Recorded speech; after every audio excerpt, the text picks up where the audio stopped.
She thought it was the biggest moment of her career. Instead, it turned into the most humiliating day of her life. My name is Emily. I'm 29 years old and I live in Los Angeles. I've worked at a big marketing agency for the past 5 years, and I've always been really proud of my work. Last year, my boss Jake asked me to lead a huge new client project. It was a 12-month campaign that ended up being a total game changer for the company. I poured my heart and soul into that project.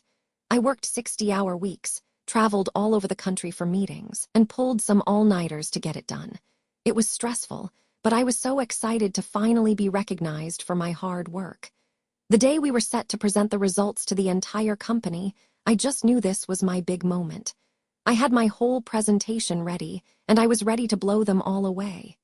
Little did I know, Jake had other plans. And here's where things start to unravel. As I was setting up my laptop, Jake pulled me aside and said, "Great job on the project, Emily. I'm really proud of the work you did. But I'm going to take the lead on the presentation today. I want to make sure we highlight the team's contributions." I was stunned. I said, "But Jake, I was the one who led this project from start to finish. I want to present the results myself." He just smiled and said, "I know, but as the director, I need to be the one to present it to the executives. Don't worry, I'll make sure to give you a shout out. Leave a fire if you've been in a situation like this, because it's about to get worse." All right, everyone, thank you all for being here today. As you know, we just wrapped up a huge new client campaign that drove incredible results for the company. I want to personally thank the team for all their hard work. Jake, come on, this isn't right. I deserve to present this. And a special shout out to Emily, who was the project lead and did an amazing job coordinating everything. And trust me, I need you to stay for what happens next, because this is where it gets unreal. That's it. That's all you're going to say. Jake, I busted my ass on this for a year. I should be the one presenting the results. Emily, let's talk about this later. I don't want to make a scene in front of everyone. No, we're going to talk about it now.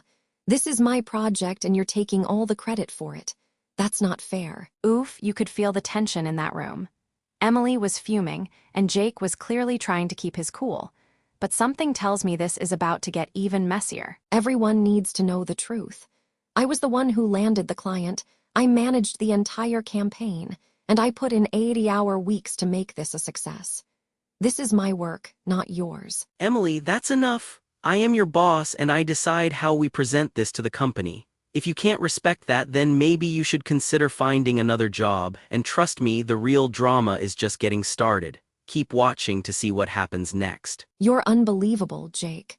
After everything I've done for this company, you're going to steal my spotlight like this, in front of everyone. The spotlight is mine, Emily. You're just an employee. Remember your place. Screw you, Jake. I quit. Whoa, did not see that coming. Emily just quit on the spot, and in front of the entire company, no less. Talk about a dramatic mic drop. So here's the big question. Was Emily justified in her outburst, or did she take things too far? Team Op, drop a red if you think she had every right to stand up for herself. Think she went overboard? Drop a skull. And I'll read the top comments in my next video. Drop a comment. Who do you think is in the wrong here?